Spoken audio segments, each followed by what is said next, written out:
What is up, everybody? Welcome to Apocalypse Movies.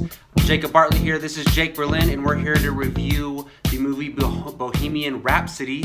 We're going to go ahead and do a spoiler review right here. Got it for this one. Yes. Yeah, got it for this one. Yeah, definitely, because there's a lot of things that happen in this movie that are going to spoil it for sure. Now, we were just talking about this. Bryan Singer is credited for directing this film. He is. But there is another director who... Dexter Fletcher. Yes, Dexter Fletcher, who took over the film. He took over the film. He's also done Eddie the Eagle.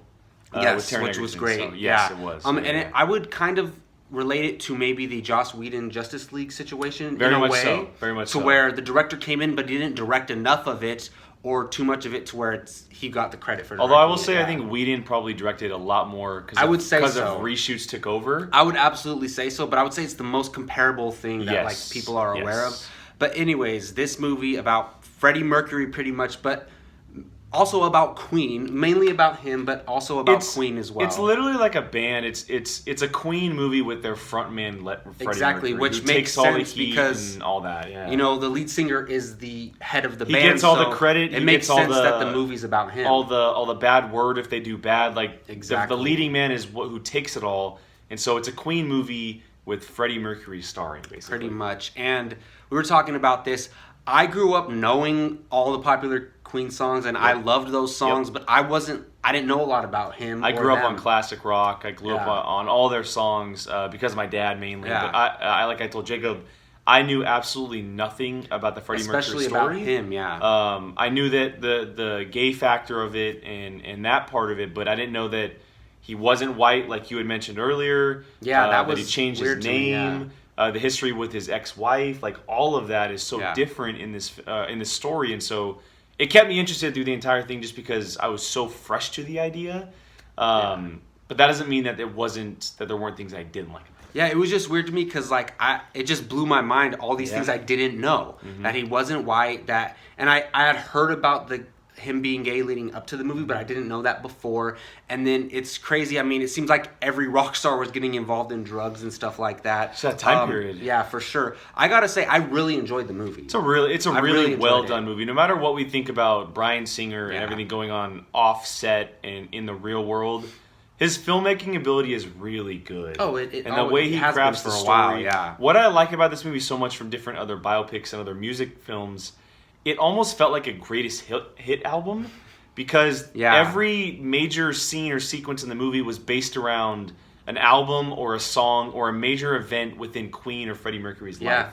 So it literally just felt like a greatest hit album, but at the same time, it kind of felt like it was at super speed just because it was going so quick through everything going on. But I love the idea of it being a greatest hit album. It was a very enjoyable movie, and the story kept you invested through the entire thing. Yeah, and the music did make the movie more enjoyable. Those scenes were insane.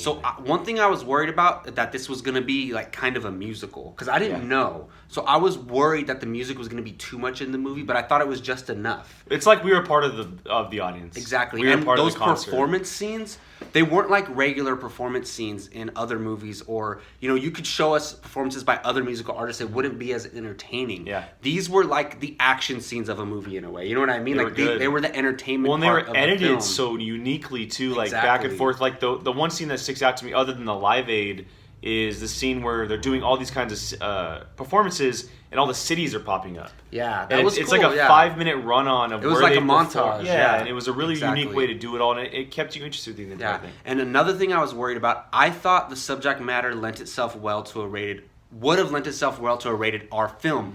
I thought they handled the PG-13 rating. It was on the edge. Actually, really well. It was very much on the edge. I don't think they needed an R rating. No, I thought it was done perfectly. You could have shown him doing drugs. You could have showed nudity. You could have had more cursing, but it wouldn't have added to the film. I thought they handled that part perfectly. Yeah, they did enough. I guess name dropping is the best term. Or they showed the cocaine on the table once. Exactly. All the bottles and drinking around. They're not physically drinking, but they did a good job, like you said, of kind of referencing it without showing it and pushing that PG-13 rating as far as they possibly could. It was a good mixture. Yeah. For me, my biggest negative is probably the too fast of a pace at the beginning. Yeah, that's by far my once the band gets together, the second act goes way too fast. It was probably within the first 10 minutes of the movie. Yeah, you're right. Together. You're right. It happened very quickly, and I understand why. Like, there's why, so much to tell. Why There's beat so around much the to bush in the beginning of the movie? Like, just get to it. But it also could have. And the movie was still 2 hours and 15 minutes long. Yeah, it was which actually is surprising. But it was very fast paced. I would have liked to have personally learned a little bit more as far as the background of the band rather than the on stage stuff. Exactly. Yeah. I don't think that.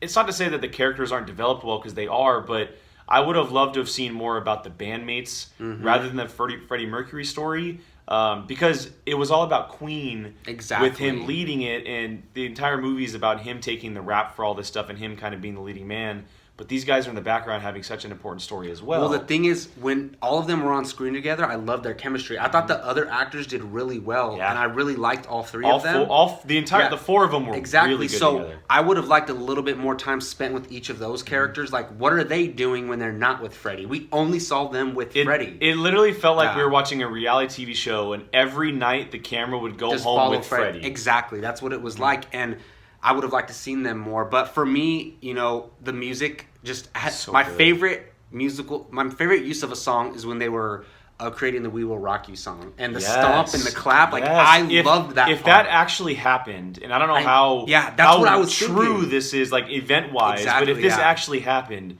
That is genius. I was thinking the same exact thing. I was like, I hope it really happened that way, because if it did, that's awesome. That the way they created that was for a way for the audience to perform. Like you said, he wanted to have them involved, and I love, like, that's probably my favorite Queen song, honestly. Yeah, they have so. It's so so hard to choose. It is so hard. I was thinking through this movie, like, when I was a kid, I knew all these songs, but I didn't know they were all by the same band. Yeah. Because they're all so different. That was their point. That's why he said they're going to break genres. And all that stuff. On a total off tangent here, but the studio head who cut them, do you know who that was acting? It looked like Danny McBride, but who was it? Mike Myers. Oh, it was, yes. It was Mike Myers. No, you're right. So, because he had the sunglasses on the whole time. I heard Austin Powers while he was talking, which is why I noticed it. In the credits, it said Mike Myers. And when I left the movie, I was like, I didn't see Mike Myers. I didn't know that was him. So, I didn't know that was him. The whole point of his story was basically that he didn't believe in the uniqueness of this band and trying to create something different. Like, it began with the old opera stuff and Bohemian Rhapsody and all that stuff. They wanted that song to be the single. It was 6 minutes long. And so they cut them, and they basically went off and did their own thing because they wanted to be so different. Every song and album wanted to be so different from each other, which is why they're considered one of the greatest rock bands to ever perform. Absolutely. Period. And they always will be. I mean, their songs are all over movie trailers these days. All over. Everywhere. And they've been in movies for years. I remember, like, I think it's the original Mighty Ducks with the "We Are the Champions." "We Are the Champions" is the that main song one, yes. is like the main epic. Well, there's so many epic songs. The most recent usage of it that's so popular is "Bohemian Rhapsody" and "Suicide Squad." Exactly, and I associate that song with that trailer. It's such a good trailer, but it's such a crappy movie. Exactly, yeah. And I, when he was doing the bass for Another One Bites the Dust, I love that scene because they asked the lawyer to be their agent, and he was like, "Let me think about it for a little bit," and then he started playing, and he hears the song. He's like, "Oh, I love the introduction of that, because leading up to that scene, I completely forgot that song was a part of them, and then he started playing it just out of nowhere. I'm like, holy crap! And just the development of that song led to the lawyer saying, "I'm in. I can't not be the agent of these guys." So how did you feel about, like, the party scene showing, Freddie Mercury, like, kind of going down this dark path? I thought it was done well. Like you said, it was a PG-13 movie, so they couldn't show a lot, but they teased it. As far as him partying hard and his bandmates going home with their families, him living that real rock star lifestyle, and then it kind of translates into him losing his ex-wife and her kind of being distant, a little bit, not much, but a little bit, and then obviously the separation between him and the band, and then him realizing, and I gotta say just quickly, but his agent or guy, the Paul guy. Oh my goodness! The worst human being to ever live. That guy is horrible. Like, I'm sure it's based off real events. Happened. That guy is a real villain in real life. He's the most evil person to ever live. He really is. And the way he got their other agent fired, dude, that so was bad. Terrible. Oh, that scene! I was like, it was gut wrenching. I was like, I couldn't believe you just did that, dude. Like, that was hard. And the other guy watch. didn't even, yeah, call the other guy out. I see Littlefinger in him, so I'm like, he got what he deserved. I know, right? He just, even though he wasn't that shady I'm like, in this you got movie, what you deserve. Exactly. It's hard to get away from that. And for you, did you get emotional at all near the end of the film? So we're going to talk about the scene, obviously, but the Live Aid scene, not just how it done, but the whole sequence of the emotions and how they kind of came together with the band itself and Freddie Mercury, and then him and his wife, Mary, and then him finding his future boyfriend, which they lived on together for the rest of their lives. That was great, actually. And did you notice that was the opening scene of the film? Yes. Him walking up to... But did you notice he was walking by himself? Oh, yeah. In the beginning of the movie, and then at the end, he was walking with the band. Yeah. That's awesome. A cool little addition. Yeah, that was But great. it was a very emotional scene. It was emotionally driven. I had chills the entire... Because I wasn't alive when this happened. And so obviously. I had never seen any kind of footage of it. Mm-mm. So it was my first viewing of it. And not just the emotions, but the way it was shot, how they played the entire concert out on screen. That was crazy. That scene pretty much sold the movie for me, because I was honestly questioning it up until that moment, and then I was like, yep, I'm in. I'm 100%. Yeah, well, the way they handled that, they showed like every song that they... Yep. I think they said every artist has 20 minutes, and I think they showed us that whole 20 minutes of them performing. So, yeah. And the way the crowd was interacting with him. When he did the AOs, that was great. God. I have chills right now thinking about it. Like I said, I didn't know much, and I avoided researching before going into it. Yeah. When I saw him cough on the napkin... Yes. I knew right away what was happening. Damn. And then...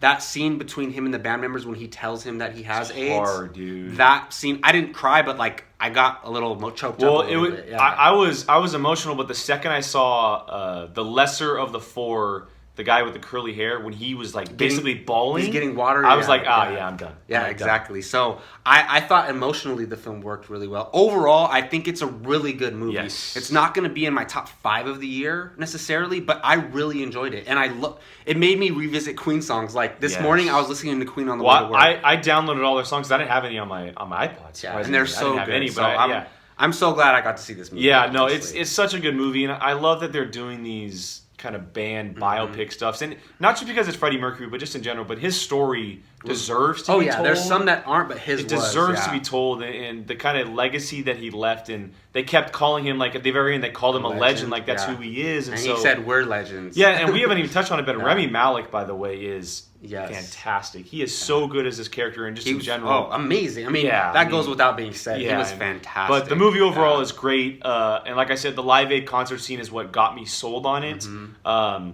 I mean, it's definitely something I'd recommend to everybody. It deserves to be watched. It's worth being seen in theaters. If you just want to have a great time watching it and just enjoy a movie with also some emotional parts, this is definitely the movie for you. Yeah, I 100% agree. And go somewhere that has good speakers, because you're going to want to hear that preferably music. like an XD or possibly like IMAX, because it's totally worth it. The concert scenes is by far what drives this movie, and seeing it on the biggest screen possible where the biggest sound is definitely worth the price. Yeah, for sure. So we enjoyed Bohemian Rhapsody. What did you guys think? We want to hear your thoughts. If you're a Queen fan or not, what did you think of Bohemian Rhapsody? Thank you for watching this video. I'm Jacob Bartley. This is Jake Berlin. You can find us here on this Apocalypse Movies YouTube channel. Check us out. Check out everything we're doing on here. We really appreciate it. Thank you for watching.